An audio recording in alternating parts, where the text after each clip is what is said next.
Live from the 607 is the ODPH Entertainment Edition, where we're talking movies, comics, TV, and more. Why don't you join in the conversation? Hashtag ODPH, because here we go.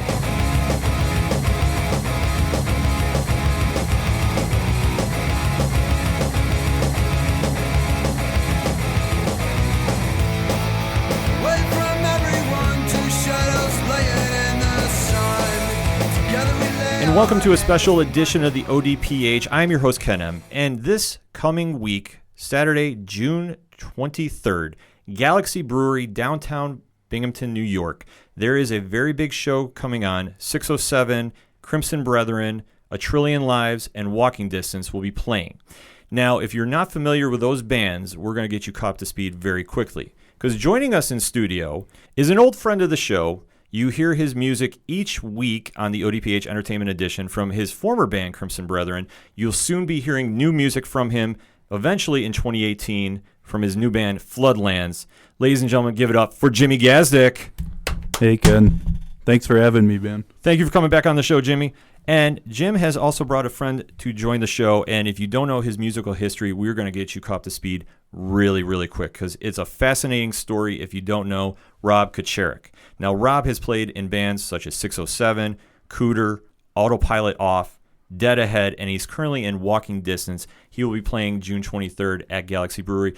Hey, Rob, thank you for coming on the show. Absolutely, Ken. Thanks for having me. Jimmy, thanks for the invite. Absolutely, man. Anytime. Hashtag ODPH if you're joining us on social media, and we're going to be talking to Rob first. So, Rob, like I said in the intro, you have a fascinating story. Well, thanks. I mean, I'm just impressed by just hearing as we're talking off air about this. So, when did you start playing music?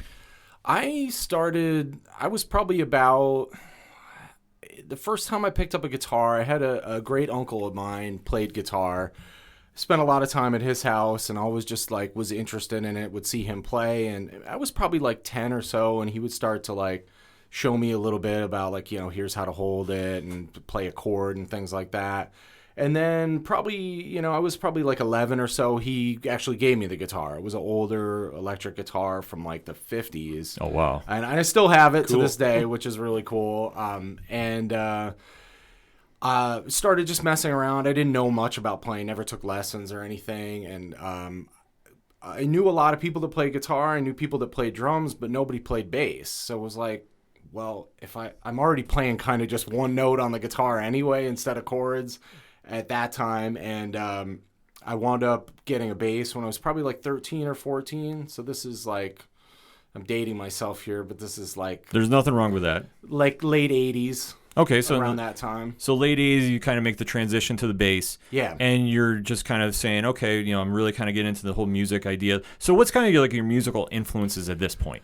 Well, I grew up, like, initial stuff was just, the things my parents were listening to. My parents always had the radio on in their house, and, like, oldie stuff. Beach Boys was definitely a big one. Elvis, Creedence Clearwater Revival. Those were always, ones that really stood out to me. And, I had there were a couple friends in the neighborhood that were a little bit older that were starting to get into... this predates even calling it alternative rock back when it was called college rock. Oh, yes. Stuff like REM. And then the biggest one was The Descendants was one. Okay. Hearing that Great band. from a friend, Mike Langley, that grew up in my neighborhood, and as well as Jason Kress, who's a drummer of 607. We grew up across the street from one another. And so those were some of the first like introductions to like not my parents' music that I had, So kind of just as you're finding your, individual taste, because Yeah. Everybody kind of goes through it because you'll hear music in your house and that's kind of what you grow into. But as you get older, you get more experience with different sounds and different groups and different musicians. So then at this point, this is kind of where you're kind of incorporating into your music, what you're trying to play, as a bassist. And then you decide, okay, now it's time, you're playing music, you want to start jamming out with other people, it's time to form a band. Right. And the first one you formed is? I was in a band called Dismal Warning in high school, Okay. which was like a metal band. I've never been like the biggest metal guy, but, it was just, I knew guys that played guitar and played drums, and they were into that. And it was, this is the heyday of Metallica, Megadeth, Slayer, Anthrax. So that was kind of the intro to that. But, I always gravitated more towards more melodic and punk rock at that time. But we're young and playing any kind of music is fun at that point when you're able to do it with your friends. Yeah, absolutely. Because I mean, that's the whole point of trying to play music. I mean, you're having a good time, and as you can celebrate with your friends doing it. I mean, Yeah. absolutely. So as you're going through, you're now in doing your band, and you're kind of seeing, okay, we're transitioning now as we're getting older. The bands are kind of at that point in high school, you're either staying together, or you're really kind of like everybody breaks up and does their own thing. Yeah, it was a very short-lived thing. We played. I think we played a party at somebody's house, and then we played like a school dance type of thing, and that was really it. We were in 10th or 11th grade at that time, and I don't know what eventually ended it, but it's just one of those things. You're young and it fizzles out. Yeah. And then I would just play with people here and there. Like I said, my friend Jay Kress, he played drums, so. Even if it wasn't a band thing, we would just kind of jam together and, try and learn cover songs and things like that. And that eventually in 94, about a year after I was out of high school, that morphed into what became 607 with a friend of ours, Mike Escott, who plays guitar and continued and does, in that band now as well. So we started playing together and learning cover songs and then writing our own stuff. And we had gotten into... the same melodic stuff. That was kind of a time when like that like Fat Records and Epitaph sound, like Pennywise, No Effects. Kind of like when the real like essence of when like Epitaph Records was really kind of taking over the radio airwaves. Yeah, so this is like post Nirvana, but like as Green Day was sort of breaking like that time frame, and like Rancid, The Offspring, those type of things, where like punk was kind of pop punk was becoming a mainstream source of music at that point. So, we were into that kind of stuff. We also got really into like the New York hardcore bands like Sick of It All and Madball, and then some of the like straight edge stuff, Gorilla Biscuits, Judge, Earth Crisis. So we were going to shows a lot in Syracuse at Lost Horizons. They would always have Sunday matinees there, all ages shows, and you get to see like really big bands of that like underground culture. And especially seeing it at such a young age, because I mean you're still in your teens at this point. Yeah. And now you're getting to see how other bands are doing it, and especially in the punk music scene too, because coming around this area, you really don't hear a lot about it. So when you get a chance to get to the shows, I mean, how much of an influence would you say was that on you? Oh, it was huge. I mean, getting to see that, like I remember probably like the first time, I had been to some concerts and stuff like that, so this is probably like 93 would be, I was still in high school, like the first time I went to an actual show. We'd go to see like the band Alienation. They're, we're a punk band from the 80s here. local punk band. Yeah, like, I mean, everybody kind of knows about them if you're exactly. Mike Dickinson. yeah. So Alienation and what are some other bands? Academy Shred, Meat Department. These bands would play. They play bars, and we'd kind of like, maybe they'd play an all ages thing at a record store or something, because we were probably 16 or something. We go see them, and it was like, whoa, this is so cool, seeing this kind of stuff. And then the first time I really went to see like a known band, I saw the band Sick of It All at a club called Max's in Ithaca that was around at that time in like 92, and that was just the game changer for me, because at that time it was like, a little bit into like more alternative rock stuff like Chili Peppers and Jane's Addiction and Primus, stuff like that, from playing bass. All those bands are so bass heavy. And then seeing just that energy and rawness of a band like Sick of It All live was like, it really just, opened me up to a whole new thing. And then finding these shows happening in Syracuse all the time and going to that, which that really inspired us, like, to do the band here and try and, kind of cultivate a scene here, so to speak, for that kind of music.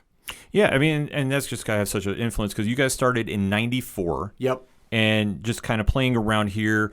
I mean, there, like I said, there really wasn't a real scene for it per se that a lot of people knew about, right? Unless, of course, you're really into the music. But then you guys also were playing, I believe, at the Freedom Warehouse. You want to break that down for us? Yeah, so that was, we were playing shows. Like when we first started, there was a club on the south side of Binghamton called the Taz, the Tasmanian Embassy. And then there was West Side Cheers. So those were kind of the two like music venues at that time, like early to mid 90s. So we played there, but initially the shows weren't all ages, so that was kind of tough because we were all all our friends Are underage. everybody was under 21. Yeah. Maybe a couple people were 21, but so that was a little tough. But we managed to talk the Taz into doing some shows that were all ages, or at least 16 and over, and they do X's on the hands and wristbands for drinking or whatever it was. Right. And so we were able to do that. But then it was like, I don't remember the actual catalyst. Maybe they didn't want to do that anymore. So I wound up with a friend of mine, Scott Petrillo, and I wound up renting a warehouse space up on Airport Road and called it the Freedom Warehouse. And we had a skate ramp in there, and we'd put on a show like once a month just to cover the rent. And it, the first time we had a show there, it was 607, which wasn't the most known band at the time. Right. A Balian Nation, and there was a death metal band called Bloodshed that was around here for years. And I think they still are. Actually. I think so too. I did run into Adam, the singer from that band, not too long ago. But they played in another band called Smack from Ithaca played, and there was probably a good 300 plus people there. Wow. For a local show. Yeah, for a local show, that's huge. And this is just in the days of just flyers, physical flyers, and at the record store, and people handing them out in high schools, and it just at a place nobody's ever heard of. There's no GPS, there's nothing like that. It was it's just pure word of mouth, of this just random building with no sign on it or anything, out kind of in the middle of nowhere. And so we had that place for not even a year. Did, I don't know, maybe a dozen shows there in that time. Had some touring bands come through, and nothing huge, but a place to play and really get your music on and kind of really kind of see what reaction people were going to have, because now there was a place to go. Because, at that time, like we were saying, there really wasn't a place anywhere in town that was really kind of developing the scene and really kind of making it into something as is. So, how DIY is that? Just get your own place and just set up and go. Yeah, and it was no real premeditation to it. It was just simple, like, all right, we can get this place. I think it was $300 a month, and let's just, it was just kind of the clubhouse sort of thing for our group of friends. And, we would just throw the shows, cover the rent, people would come, and word just spread about it, and it did well for the time being. But when you do something, you're 19 years old and you do something like that totally on the fly, it's you're not thinking about things like insurance and stuff like that. The real world problems come in, and then you're it was, you're not thinking about fire codes and parking and none of that. It was just, let's rent a building and throw shows. What's the worst that could happen, absolutely. And, thankfully, looking back on it, nothing bad ever did happen. But, it was just the guy that we rented the building from was like, this just kind of doesn't really work for me. And, that was the end of it. And then shortly after, I wound up doing shows at booking shows through a place called the Strike Zone that was on Upper Court Street. Okay.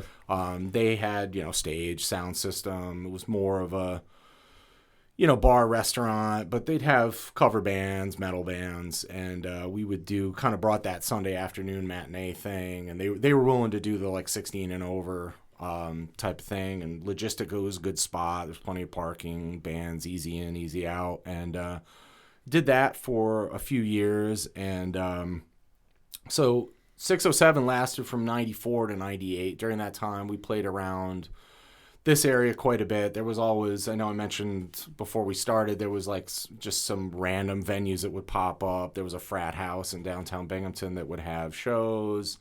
There was different, bars here and there. Someone would put on a show and it happened once and then nothing would ever happen there again. And we played around Ithaca quite a bit, like at Ithaca College, at Cornell. There was a good scene up there. Any college, you're bringing in kids from all over the country, all over the world. That influence of bringing bands in was just inevitable there, especially in such a college town like Ithaca. Played there, played Syracuse. Then we'd branch out, Scranton, other parts of northeastern Pennsylvania, northern New Jersey, and down like in the Hudson Valley, like Middletown, Newburgh, those areas.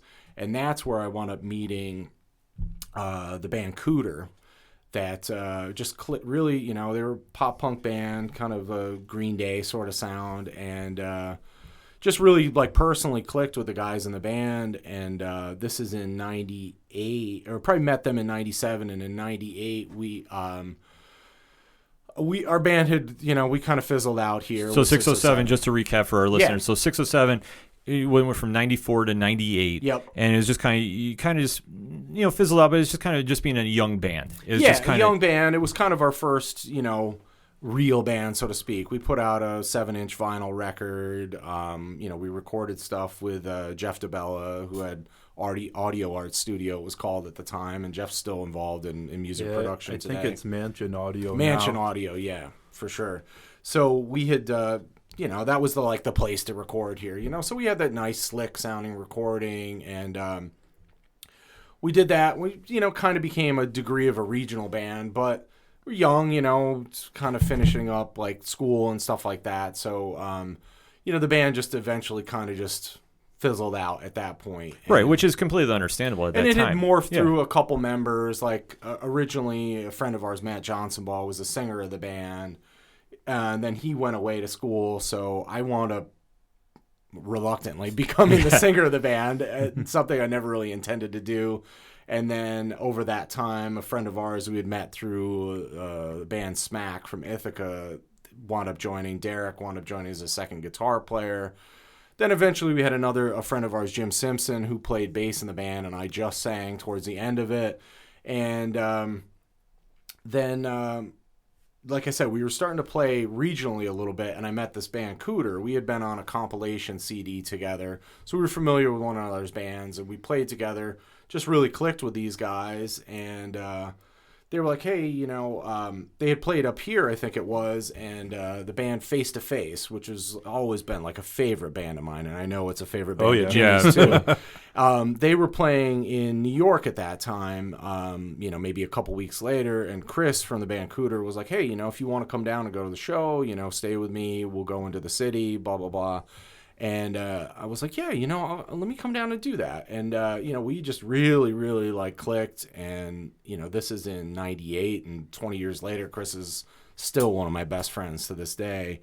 And he was, you know, we had such a good time. He's like, oh, we're playing shows next weekend. You want to come out and just kind of roadie, quote unquote, with us and hang out? I was like, yeah, absolutely. You know, we went out to like, I think it was out towards like Pittsburgh for the weekend of shows. And, things with their bass player were I don't really remember the full story, and it's so in the past now, but just weren't really working out. And you know, a few months into that, they were like, hey, do you want to play bass in the band? And I wound up joining the band in August of 98. Now that is just very impressive, because especially coming from this area, you know, and you're just kind of playing regionally at this point with 607, to now that you're in Cooter and now you're kind of really touring around the States. Yeah, I mean, at that time it was still, they were doing more than 607 was, but the band wasn't by any means big. I mean, they had done like a couple tours to Florida and back, which we did with 607 as well. And when I say tour, I say loosely. We went on like a vacation and played a couple shows and, you know, had a good time. Yeah, it wasn't like a 3-month thing or anything like that by any means. And so I think it was just like, for us, it was a good like marriage of three guys that needed like that fourth member to like kind of complete the like what they were going for. And they were really focused on you know, trying to do the band like for real. And at that time there was such a like really strong pop punk scene in northern New Jersey, which was only like a half hour away from where these guys lived. So they were playing shows all the time there with, you know, many bands that went on to become much, much bigger bands. And so I wound up joining the band. We played around a bunch, but they had met the band MXPX. Okay. Through just like a hall show or a small club show in the Hudson Valley in probably the year before I joined the band.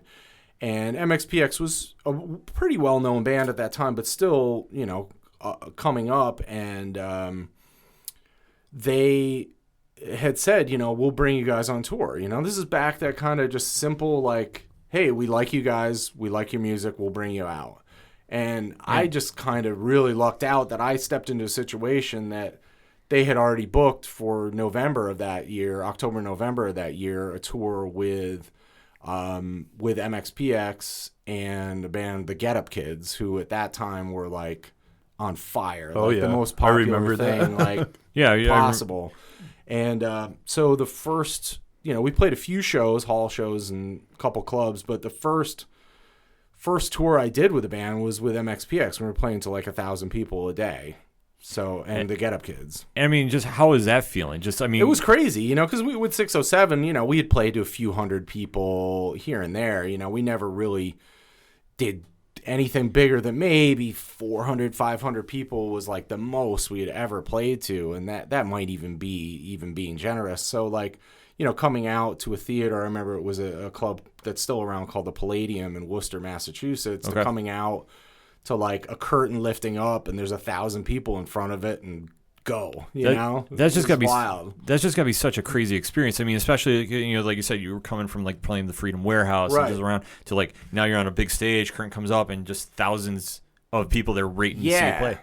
It's certainly like an experience, it's a learning experience. It's kind of a different there's that energy coming from a crowd that you don't necessarily get from 25 people in a basement, It's a different, I should say, not necessarily better or worse, but it's a different feel. It's just got to be like, not an overwhelming feel, but it's just got to be like a whole new energy. It's just like, okay, where like a smaller crowd is more intimate and you kind of have more interaction. It's kind of, you definitely get a different energy with it. Yeah. But now you got thousands and you're going, okay, these people have been waiting for us. Now we got to deliver, and then when you drive it home and get the feedback, it's got to be just... Yeah, and nobody knew who we were, We're coming into this as just like, curtain goes up, boom, you go, and everybody's there to see the other bands that they know, and it's just like, you grab them in that first song, and it's just people are packed in, and they just start bouncing and dancing, and, it's just, even though they don't know the songs, it's still this like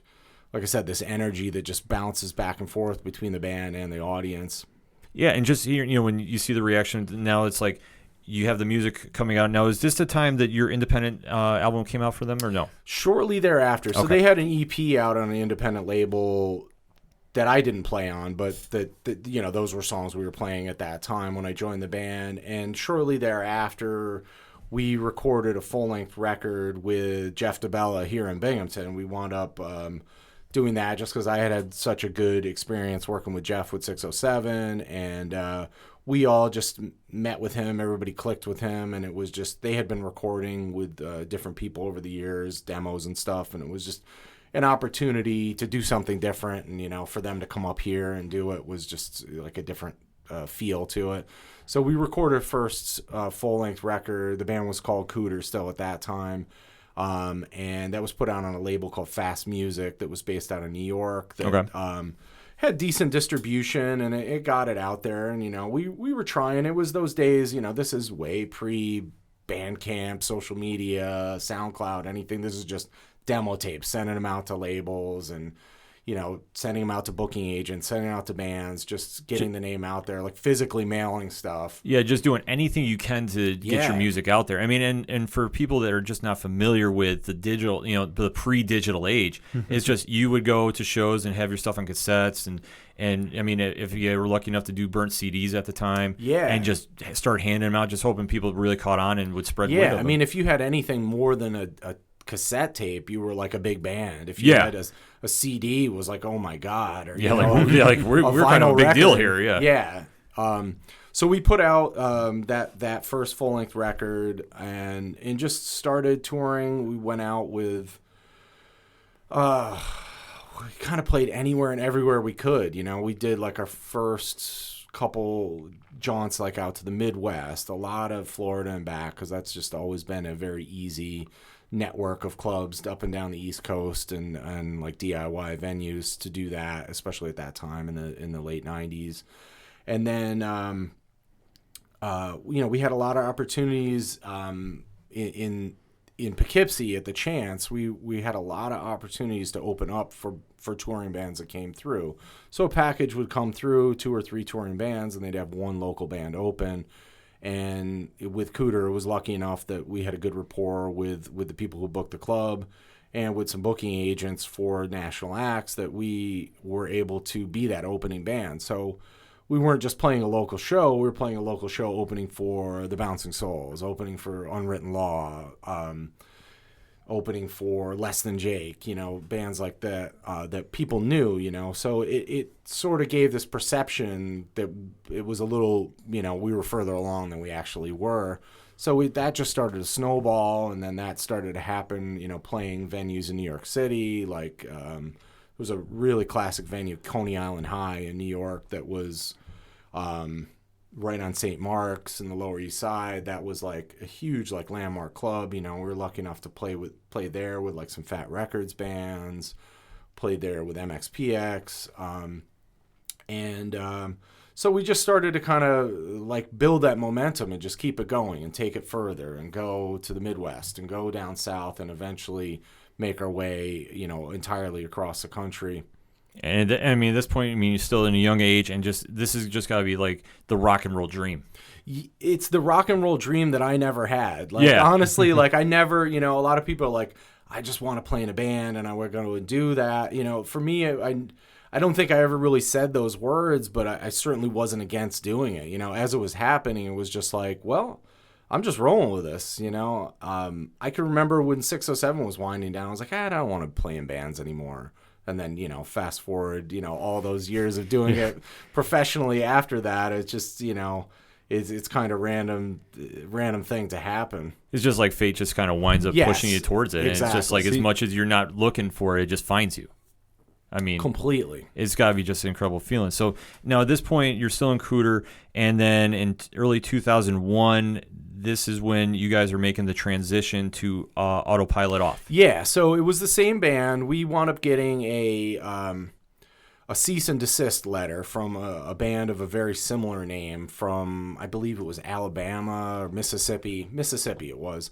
And they were like, thought we were a much bigger band than they were. So they're thinking, we're going to try and sue this band over the name and make some money. And or at least that's the way it seemed. And we were like, we'll gladly change our name. We've got this goofy name. This band, this band has evolved from what was, this kind of Green Day, Blink-182 thing to when the guys were in high school starting the band to it's become a more serious thing. The sound of the band's matured, and it just really it didn't fit. And, the lists, what are we going to call the band? And I had this working title for a song that we had written that was called Autopilot Off. I was like, geez, that sounds like a band name. And that was just kind of this weird unanimous, yeah, that's it. That's, it just had a certain ring to it. It kind of fit the time, of what band names sounded like at that time, And it was the best thing we ever did because there was so, nobody took the band so seriously with a band name like Cooter, Yeah, it's one of those things that it's just kind of as you're young, you kind of just come up with some off-the-wall names. And obviously that one is. So now as you're going into Autopilot Off, it's kind of now we're taking a little more serious approach to it. Right. We're kind of really, dare I say, embracing the whole musician life, rather than just doing for a casual band. Yeah, we were all still working jobs and stuff. There was no means of it being a career thing, but we treated it like it was one. We'd practice, we wrote songs, we'd play every weekend, we'd go on tours, every few months we'd go out for at least a couple weeks. I still lived here in Binghamton at the time and would be back and forth where those guys were about a little over 2 hours away. And so it was everybody was super dedicated to it. And you know what? We're actually going to give you a little taste of Autopilot Off, so we're going to take a quick break. You are listening to the ODPH.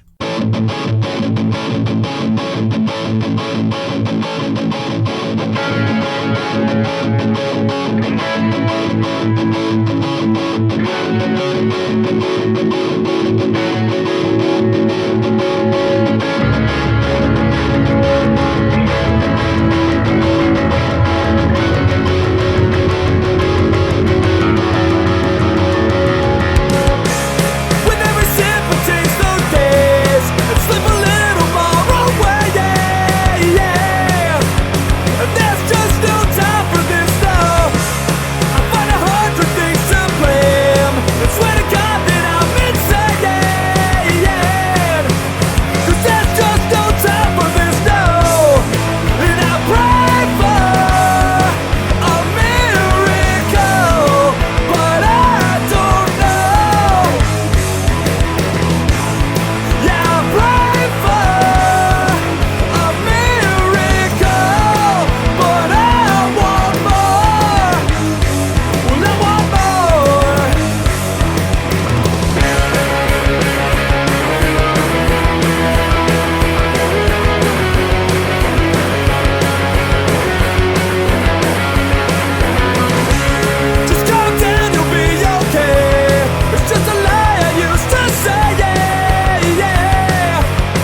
coming back on a special edition of the ODPH with Rob Kucharek from Walking Distance, Jimmy Gazdick from Crimson Brethren / Floodlands. That was some autopilot off. Now, Jim's got a couple questions for Rob here concerning labels.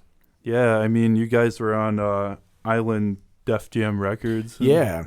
And So- go ahead. No, go. Yeah, we had put out a couple independent releases. We put out, I was saying before, a full length when we were still Cooter. And then we did a split record with a band we became really good friends with called Slick Shoes. We did Great band. on the very, very early days of the record label Fueled by Ramen Records, which became like such a huge thing with bands like All Time Low, Paramore, like huge Fall Out Boy, like huge mainstream Huge bands came out of that label. Yeah, I was going to say, wasn't it Pete Wentz's label? He, I think he had like a sub label off of it, but originally it was Okay. Vinny, the drummer from Less Than Jake's label. Okay. And I'm not sure if he's still involved in it, but it became one of the bigger labels, especially the mid 2000s, like. Oh, at the time, yeah. I mean, it sounded like Yeah. almost everybody was coming out from Absolutely, yeah. So we, we had done that split when it was just a really small independent label, and then after we had changed the band name, there was just this like sudden interest. It was like a whole new band, even though it was the same band, same songs. It was just a new name, and it really like brought out. We started getting interest. Instead of sending stuff out to labels, I'm like, yeah, Cooter, what is this? It was like it was definitely like more interesting to people then, and some people even after the fact were like, I never even would have given you guys the time of day with that band name. So it's funny to hear that, Well, it's probably one of those things that, like you say, it's such a young name. I just say, 'cause, Yeah. I mean, as being teenagers, it's just kind of Sure. come up as like, yeah, you just throw something against the wall and hope it sticks. But this is kind of saying, okay, we're really making a commitment to be the Right. best band we can be. And I mean, with the name is kind of we're being more professional. And you really just kind of saying to our fan base, like, look, we're going to take stuff serious, and we're really doing. Not that you weren't before, Right. But it's just like a renewed focus. Yeah, and it was exactly, and it was like it's hard for a band to just say, "Oh, we're going to change our name." So it was really a blessing in disguise for us that this whole like cease and desist, like not quite a lawsuit situation thing happened over the name, but we were happy to change it. And from that, then interest started coming along, and we recorded by a few different labels, some majors, some of the bigger independent labels, and we ultimately just had a really good vibe and good feel with the people, particularly Rob Stevenson from Island Def Jam Records, who had previously signed the band Sum 41. Okay. And at that time, there was bands like Sum 41 was on the label. Shortly thereafter, Thrice was on the label, Thursday. And we got signed within Big that. bands for the time. Right, absolutely. So we got signed to the label during that time frame. And although we were a little more serious sounding band, we got packaged up with Sum 41 for a lot of touring after that, just because it was, similar like fan base. Now, Jim's got a real question about a tour stop you guys did. Now, didn't you play with Sum 41 in Japan? What's that? Yeah, so we went. This would have been in 2002. We had the amazing opportunity to go to Japan for the first time. That's incredible. And it was with Sum 41. It was their first time over there as well, and they were just taking off. We had an independent label called Big Mouth that was based out of Japan put out our original Cooter record out there. They did a domestic release in Japan of that record, so we had a little bit of a following over there already. This is early days of the internet and that community happening, and that's how the word spread that far from the States.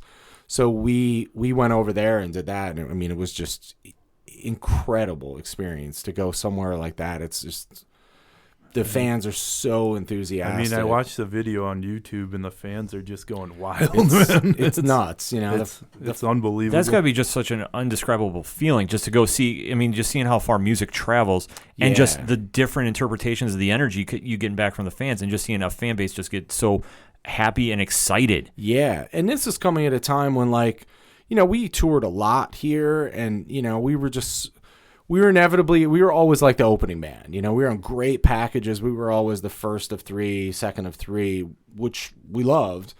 And, because we were always gaining the momentum of other bands' fans, we were just kind of pulling from that and getting that exposure through that. But when we went to Japan, it was like people knew the words, and people don't speak the language and know the words. And it was just such an intense experience. And even shows aside, just such a different culture, Oh, I can only imagine. Yeah. That says a lot, man. That's pretty cool. For sure. I wanted to also ask, like, you've done like Warped Tour and Hellfest and stuff like that. Yeah. With Autopilot off, Right. I believe. Yeah, we did probably early days, like in the late 90s when it was still Cooter. We did some, a date here, 3 or 4 days in a row on Warped Tour, like in 99. Cool. And then by like, I want to say the first time we did like a good batch of it was like 2001, I think it was, but definitely That's like awesome. 2003 we did the entire Warped Tour.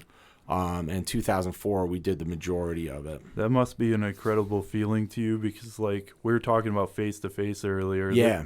They seemed almost like a staple, like, Absolute, band. yeah. And, like, for you to go and see Face to Face, and then you're on the same tour that they're on. Yeah, I mean, I wish they had been on the tour those Yeah, years, that would've been but I something. mean, there was Now, that would have been definitely amazing.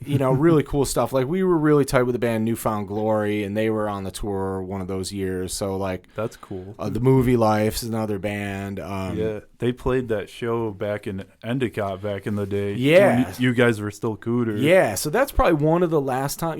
Fortunately and unfortunately, we were always such an active band and on the road so much, we never really played at home, be it the Hudson Valley where the band was based out of, or up here where I grew up. And I want to say that show, that Elks Lodge show, That was huge, man, especially for Endicott. yeah. I mean, there was definitely a cool time frame here that I hear about but missed out on because I had moved away and was touring. Right. And there was like so much going on, like punk show wise, like early 2000s, Absolutely. and like when the East Coast Terminal Skate Park was here. Steve Brown was a big guy setting that up. Definitely. Steve did a lot for putting on shows here. Oh yeah, and I don't know, like that show actually. To tell you this, Rob, like I had a band the year after that in 2002, and like that show is one of the most memorable shows I ever saw as a kid, and like it's a big influence on me to this day still. And that's really thanks, cool to man. hear. That's awesome. Thank you, Jim. I appreciate that, man.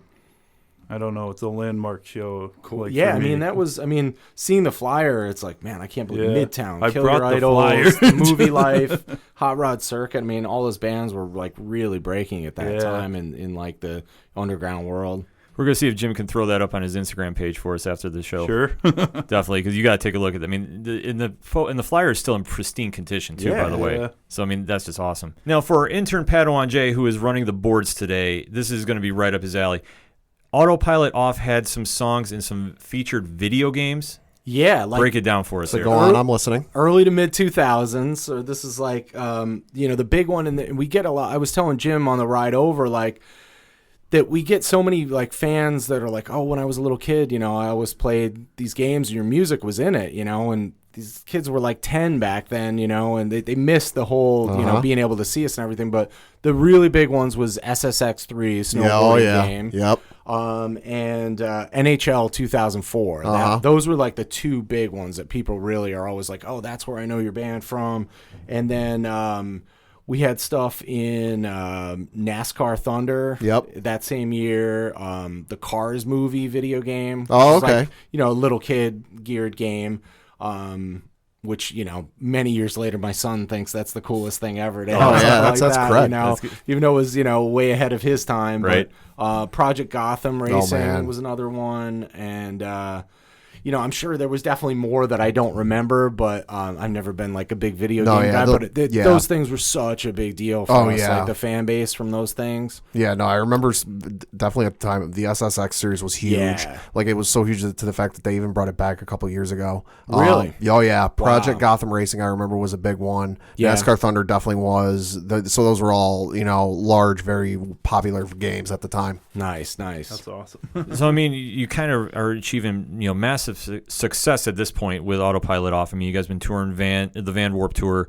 I mean, the songs have been breaking through to, I mean, kind of I consider it mainstream going to video games because you're really hitting a different audience. Yeah, I think, after we had, we definitely crested into that mainstream world of getting, at the time, the Fuse Music Channel was a popular thing. They were playing our video a lot. We did some on-air stuff with them. We played on Craig Kilborn's late night show on CBS, which was, just these wild experiences you never think you get to have, playing in a band, playing in a punk band, especially, yeah. And doing so many tours. We toured with, AFI, as they were breaking on the major label side of things. They were already a huge independent band. We did tour with AFI. That first time we went to Japan with Sum 41. We did a U.S. tour with them and Goldfinger as well around that same time. We went another time to Japan with Andrew WK when he was like, that's huge. when Party Hard was such a big song. That's got to him. just be such a wild experience. Oh my gosh. That was, and he was in a wheelchair at the time. And wait, what? He broke his leg. He was in a wheelchair and the show went on and the guy just still went off and went crazy and wheeled himself around the stage. And it was definitely that's a wild insane. thing. I'm just visualizing this because I'm so used to seeing him just be the wild man on stage. And just going full crazy. broken leg, cast to the hip, just sticking out, rolling around. Yeah, it was wild. So, that was a little different crowd for us, but in Japan, people just love music and they love American music, and it was such wild stuff. We did a bunch of radio festival stuff here. One of the last time we went to Japan was the biggest tour we ever did. We went with The Offspring. Oh wow, that's huge. And it was just huge. The way they do It's shows gotta in Japan is here a lot of times it's 4 or 5 bands. Right. In Japan it's opener, headliner. It's 2 bands. Really? So it was just I kind of like that. Yeah, actually. it was very cool. The shows happen a little bit earlier. You're kind of done by 10 the rest of the night. So we did we were there for close to 3 weeks. Probably it was a lot of days off within that tour, but we were playing to 10 to 15,000 people a day in arenas like Budokan, which is it's kind of the Madison Square Garden of Tokyo. Wow. These are just unreal things to think, just for this little band, based out of upstate New York, to go on to do this kind of stuff. Yeah, just to see where you've come from and where you are at this point. This has just got to be, such an incredible journey. To say the least. For sure. It's just, would you ever think when you were starting playing music, I'd be playing over in front of 15,000 people in Japan? Never. That's just got to be such an incredible feeling. Yeah, and I actually wanted to ask you, Rob, were you in a bass magazine or were you in an ad or what? We were lucky enough that we had some really good endorsements from companies. Oh, okay. So it had stuff in catalogs for Fender basses and Mesa Boogie amplifiers. That's awesome. But we were always really hooked up. Vans shoes took care of us really well. Hurley clothing. Dickies, on the drum side of things Tama, and Sabian cymbals. So we had we were lucky enough to get nice equipment and have good deals on things over the years for sure. And then there's so much success with this band, and then you guys have just been playing nonstop and going. So right now you're around 2005. Yeah, so the band, we really we were going and going, and in 2004 or so, the music industry started changing a little bit, and it started the internet became more a weighted thing towards it. It was really changing over, and for us, we were touring nonstop, and we were all cresting 30 at that point, and for us, it was, we were all kind of burned out on it. And it seemed to just take a break just didn't seem like an option. It was if you stop, people are going to forget about you. And I know, at least for me personally, I had just really just burned out on it. And we had done all this stuff, and as great as it all was, it was can we really sustain this for the years to come? We hadn't crested that that level of like being able to like maintain it. And, you know, we were never able to really be a headlining band. We couldn't really go out and hold our own. We could, ironically, in Japan, we could go there and play, Right, you know, but 500 people on our own. But in the States here, there was very few places, even like at home in the Hudson Valley, we couldn't really like draw in people like that. We had like Minneapolis, oddly, was like a place that we always did really well there. For some reason, of all places, that was we always just really like had good crowds there. And in Canada, we really always did well in Canada. But I think the perception of the band in those places was the only time they had seen us was on bigger tours, right? You know, the opening band on a larger scale tour. So then at this point, you guys decided to go on an indefinite hiatus? Yeah, what we call, you know, what a better word for breaking up was an indefinite hiatus at the very beginning of 2005, because we wanted to leave the door open of like, you know, maybe in 6 months we'll feel differently about this. And it just felt like we wanted, you know, we'd always put the band in front of life, and it felt like it was time to take a break and just kind of see what else was going on. Yeah, it seemed like more appealing to have a 9 to 5 and to, you know, maybe think about being more settled down and having just not this roaming sort of lifestyle at that point. Yeah, because I got to imagine, I mean, you guys have been going so strong for 6 years. I mean, really taking off and doing so much that it's just got to be such a wear and tear that you just kind of have to, you know, step back for a second, just kind of look and see the broader picture, so to speak, and say, okay, maybe not right now. I mean, we could take a break and then kind of see, but we're not breaking up, right? And just kind of see, okay, what's going to happen now? You know, because I mean, obviously, you do music and it's now in your blood, it's now invested in you. Right. That you're not going, okay, well, I've retired, I'm not playing this anymore. Right. You know, burning my instruments and calling it a day. Yeah, by any means. And I think it was like a really conscious thing, at least to go on a high note too, to not like, you know, have the band just not be popular and be the ones that are like dragging on and, you know, just forcing the issues. And have it affect like interpersonal relationships with the four of us in the band, you know. Right. And to this day, you know, we're all, although there's physical distance in between us now, we're all still tight, you know. I mean, we're like, you know, you're like family doing something like that, you know. You're living in a van, you know, on top of each other for all those years. And because you form such a bond, because absolutely. Because being in a band, I mean, it's just such a unique experience. And you're so entwined with everybody that, you know, your daily life is their daily life. Yep. And it's just, you have to, you know, almost be like a cohesive unit in like everything you do. Because when you're going on stage, when you're going to do press, you're doing everything. You're eating together. You're staying, you know, you're staying in hotel rooms together. You're in a vehicle together. It's just nonstop, you know? Yeah, it's just, I mean, it takes so much out of you that, you know, taking a break every now and then is not a bad thing, but it's just kind of like, okay, we just kind of need to recess. And then, like you say, you still talk to everybody in the band, so it's not any bad terms. Because you hear somebody like other bands that are just like, you know, fighting and they don't speak for 20 years or some nonsense like that. Oh, absolutely. No, we're driving over here and I see a text pop up from Phil, the drummer of Autopilot Off. Like, you know, it's just like, you know, we're still, even though we live a couple hours apart, we still are like, you know, it's still just that bond is something you can't take away. Yeah, and it's not something that uncommon. I mean, I can think of a couple top 40 bands that have had the same thing happen. Yeah, there's years in between their albums, but they go on a temporary hiatus. Yeah. They do other stuff. They, you know, let's take a break, but they come back. Sure. So at this point, it's 2005. What's the next transition? Well, for me, I had always, in addition to the band, like another creative outlet for me had always been doing graphic design, and like printing shirts was always just something I really gravitated to. Grew up really into BMX bikes, skateboarding, snowboarding, and punk rock, and all of those things. T-shirts go hand in hand with it, and I started making my own shirts and making shirts for the bands I was in and other people's bands. You know, when I was in high school and shortly thereafter, and always continued to do artwork throughout the years. I did all the layouts for the Autopilot Off stuff. Oh, wow. And the records and the merchandise and everything. So the next logical transition for me was, you know, my best friend to this day, Andy Kamay, who grew up here as well, another Johnson City guy.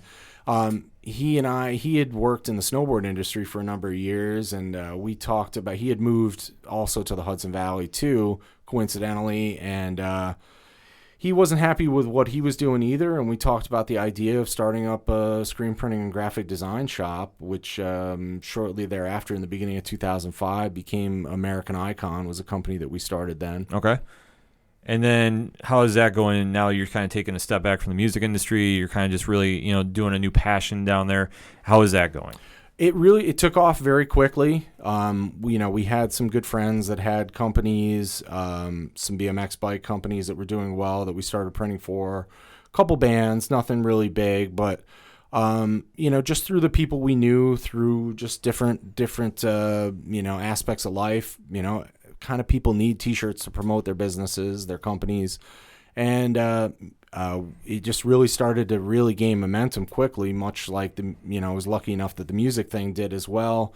And it really took off for us, and we did it, kind of fast forwarding through that. We really built up the company and the brand. We had 17, 18 employees kind of at its peak, and, we did some really, really cool stuff, some really quality work over the years. One of the more prestigious things we did is for a few years we were ironically, for a punk rock guy, was designing and printing all the stuff for the Grateful Dead's online store. Oh wow, which is kind of a weird. Yeah, I was gonna say that's weird transitional thing. That was just through a friend of ours, an artist, Wes Lang, who had done some box set artwork for the Dead.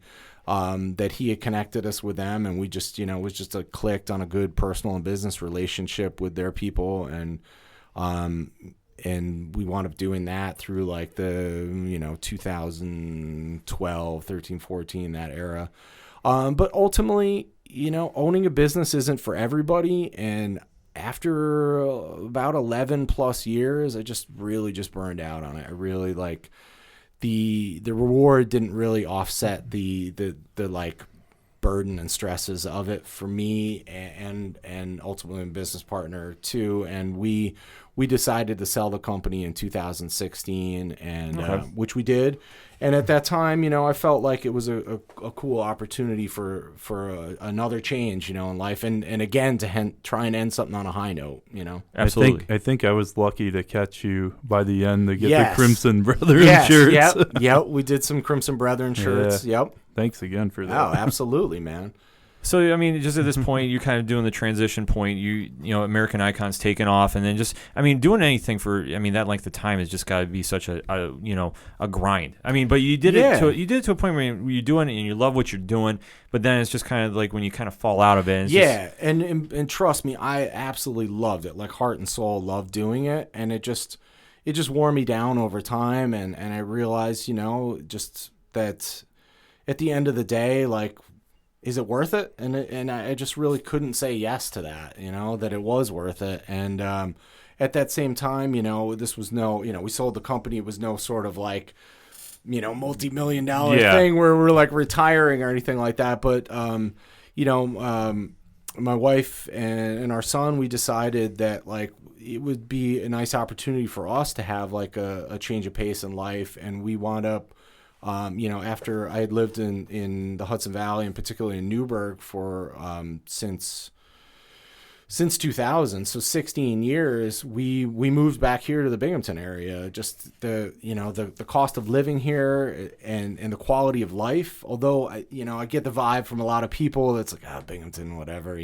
which I was there too when I was younger. We've all kind of been there. Yeah, totally. But having left for such a long time, having left from like, the ages like 24 to like 41 was like such a huge time to leave. And now it's basically like a college town now. And there's just so much cool stuff going on here. And, I have so many friends that still live here and family still here. So it was just like a cool opportunity to just like fully like reset button, so to speak, and start over, Yeah, almost like coming full circle to a degree. It's just kind of you've gotten the opportunity to take your music, in the various bands that you were in at the point, all around the world, literally. Yeah. And just to kind of see the world and then just kind of say, you know what, as cliche as it might sound, there's no place like home, and just come back and just reset and just kind of go, okay, let's see what the next chapter is. And at this point, it's 2012, and you started getting back into music.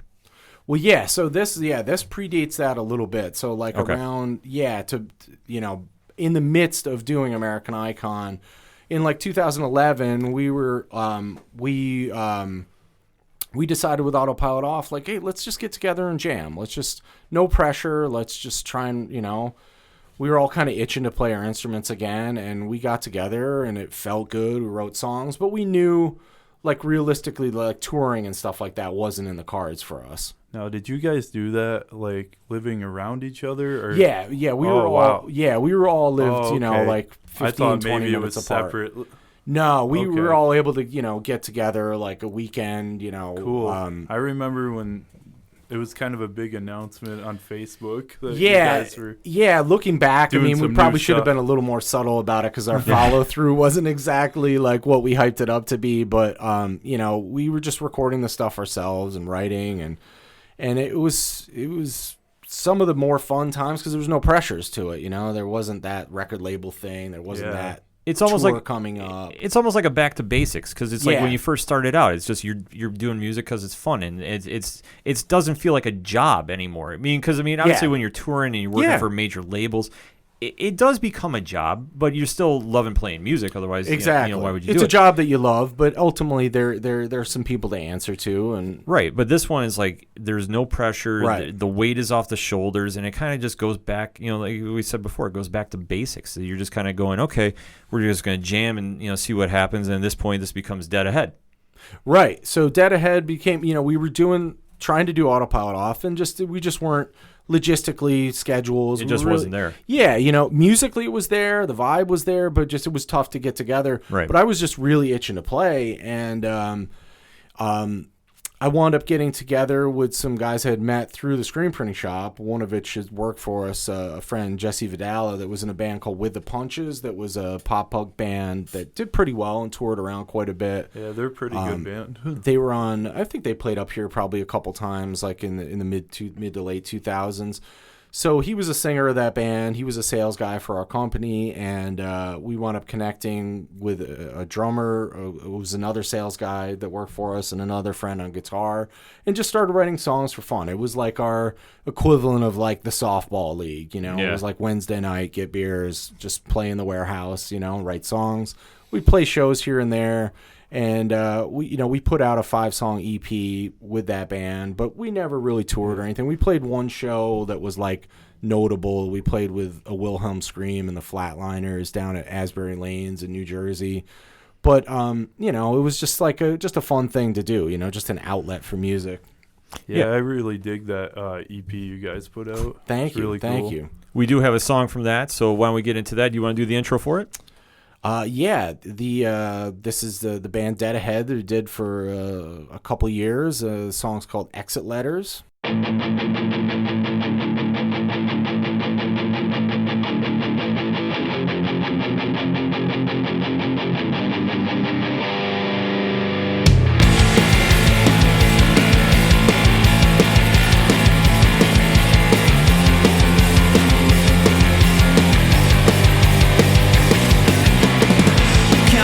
Blessings right now, for there's nothing left to hold.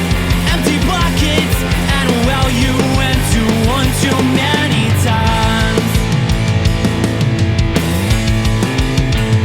And did you see it as the close the line when I told you that you'd have to work for every single thing you get? And did you see it as the loss of trust when I said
Coming back on a special edition of the ODPH. That was Dead Ahead. We are in studio with Rob Kucharek from Walking Distance, Jimmy Gazik from Crimson Brethren.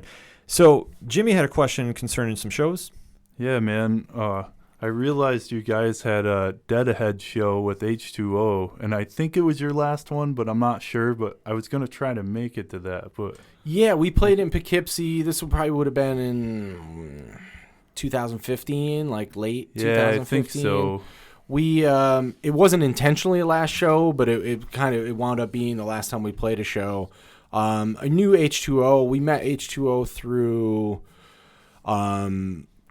being in Cooter and Autopilot Off, and got to be friends with him, got with all those guys, with Toby, and still stay in touch with those guys to this day. And Toby seems like a really cool dude. Super nice guy. And yeah, they were playing in Poughkeepsie, and I reached out to them. I was like, hey, can we jump on the show? And I'm like, yeah, Sweet. of course, and wound up doing it. And it was a fun show, but it wasn't, I feel like people just don't turn out for shows like they used to. Even something like that, it was like a known band, and, they had like a current record out at the time, but it wasn't like a crowd you'd expect for something like that. Yeah. It's something different nowadays, especially because, I'm a traditionalist. I like going out to shows. Because there's something you don't get from sitting and watching your cell phone, and you don't get from watching YouTube. It's nice to see, but you got to kind of be there to see it. That's the thing, because then you kind of feed off the energy of everybody there and the band's playing. Yeah, it's a different thing, even just the feel of live sound, when it's like a full PA type of thing where you just feel everything, the drums and the bass and but yeah, it's a weird thing, and I know like we kind of brought it up before about like what like shows are like locally and stuff, and it's I admittedly don't go to a lot of shows anymore. I haven't really been to too many national or local shows really too much, but I kind of go in phases over the years. You're sort of burned out from doing it every day, being at shows, and you're so exposed to it that it's kind of like you don't get exactly the same feel from it just because you've been around it so much. That's true. You kind of not pick your shots, because I don't want to say that sounds too harsh, but it's kind of like you really want to be selective of what you're doing, because it's like you're going to a show and you really want to enjoy and support the artist. But it's like you don't want to be going there like just dragging yourself. And more times than not, it involves traveling somewhere too, so it's like outweighing like, do I want to really go for the next day like I do? Do I want to go to the city? Do I want to go to Philly, Albany, Syracuse, something like that? And it always, hanging out at home kind of wins out a lot of times. It kind of wins, but it's like, but when there's like a really good show to go to, or for a really good cause to go to, it's always something to go, because especially now, as we're saying, and we'll talk a little bit later in the show about on June 23rd at Galaxy. This is the first time there has been, at least to my knowledge, and please correct me if I'm wrong on social media, that downtown Binghamton has like a real punk show since it's like the new renaissance downtown. Yeah, well, last summer, the band, old school punk band DRI, played there. That was a show that Kevin Cover put on as well. That's right. So they played, and it was a good turnout for that, for sure, and that was a band that, I listened to, probably one of the first punk bands I had listened to, and I had seen like in the early to mid 90s. So it was cool to see them like, and just go downtown for it, that it wasn't some like traveling out of town situation. Yeah, because, and that's a good point, because I completely forgot about the show because I didn't make it. But going into that though, you hit the nail on the head. It was just, going to shows is just like a different experience. So like, as you're now coming back, as we said, from Dead Ahead, now you're coming back to Binghamton now in 2016, and you're kind of taking your experience to it, and kind of what's your experience going out to shows now, like coming back in 2016? Well, now, I think there's always been like such a strong like independent music scene here, even in years before I was even in bands in 80s. I can remember seeing the flyers that like the Descendants played here in like 88, and Black Flag played in Binghamton like even earlier than that, and so there's always been this like punk scene that's came through the 80s, came through the 90s. Against Me played in a basement around here. I remember hearing about that. Yeah, that's crazy. And then played at the event center with Green Day, I think. I forget, it was Foo Fighters. Foo Fighters. Yeah, I'm sorry. I remember coming to town for that. Yeah. But like going into that though, it's like now you're coming back and you're seeing it. And I know Jimmy was talking about a show that you went to and you actually got introduced to some people that have kind of influenced where you are now? Well, I think Rob knew Kevin. Yeah. And B-Joy then. Yeah, I've known Kevin and B-Joy from, since the 90s, like Okay. from bands way back Oh when. yeah, the Martians. Yep, exactly. And I knew Gus, the singer of, the band was called Kadima at the time, but I knew Gus through our mutual friend Mike Escott, and yeah, I forget, was it a Crimson Brethren show, or was it just a show you put on? No, it was the Givers, Underground River, and it was Jim LaMonaco's band. Yes, Honker. Honker, Yeah, that's right. okay. They're awesome. Yeah, Jim is an awesome bass player. He's amazing. He was in Yoke. Oh, okay. Yeah, and that was such a huge band here. That was like a cult That was following that band was here. the closest thing to like the Grateful Dead, I would say, almost around Absolutely, here. Just there was yeah. a cult because I mean they were such a well They played toured jazz, with or jam band. Fishbone, actually, Yeah. which was a huge band. Wow. Yeah. That's completely. So crazy. yeah, at that show at Garage Taco, I remember talking to those guys like, hey, if you ever want, so they were doing like this acoustic side project Yeah, called the Givers. Yeah. It's like, you ever want, I play guitar too, on top of having played bass in bands for all these years. I've always been a guitar player for like songwriting and stuff. I was like, yeah, I guess I ever want a guitar player, I'm doing everything else in life different now, so why not, And so they were like, at that time, my buddy Mike Escott was playing guitar in Kadima, and he was in the process of moving out to California. So like, well, what do you think about playing guitar in Kadima instead? I was like, well, yeah, that's cool, And so we wound up doing that and just really clicked, Like I said, I've known Kevin for so many years. I've known B-Joy. I knew Gus for a few years at that point, and I had just met Evan, the drummer, pretty recently before that. And we just clicked musically, and it just sort of like started, it kind of rejuvenated the band for them too, I think, a little bit, just having someone new in it and a new person bringing like songwriting ideas to the table. And much like the Cooter to Autopilot Off situation, not my doing, but Evan the drummer was like, well, what about changing the band name? Like, I've never really dug this band name. And some names got tossed around, and the name Walking Distance came up as a throwback to the Twilight Zone episode. Oh, okay. Which is obviously a very Binghamton centric thing. That's very Binghamton. Yeah, so we're like, yeah, that's got a cool ring to it, and it was like, let's roll with it. And then we were in the process of recording some songs at that time, and which eventually we put out under the Walking Distance band name. Excellent. Did you write the bulk of the songs for that? No, Rob? I would say no. Only like a couple of them were like actual demo ideas I came to the table with, 2 or 3 of them.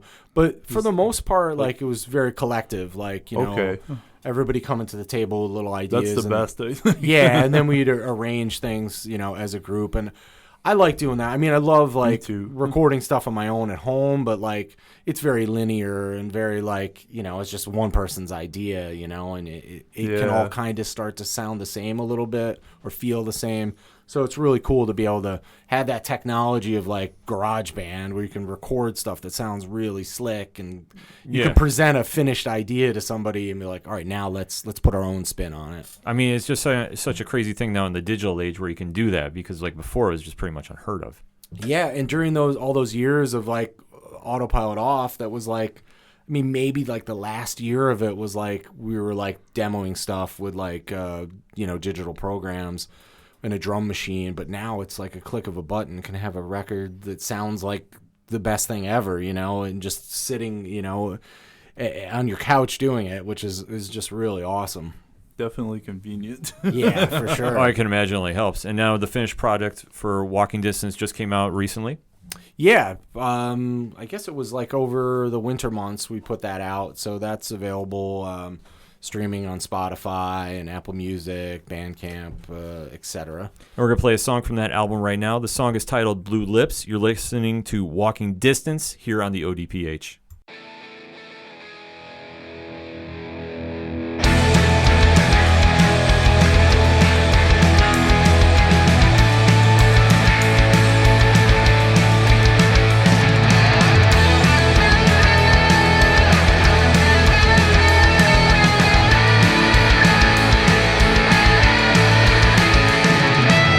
You wanted space. I tried to keep us together.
That was Blue Lips by Walking Distance here on the ODPH. You'll hear that song Saturday, June 23rd, Galaxy Brewing Company, downtown Binghamton.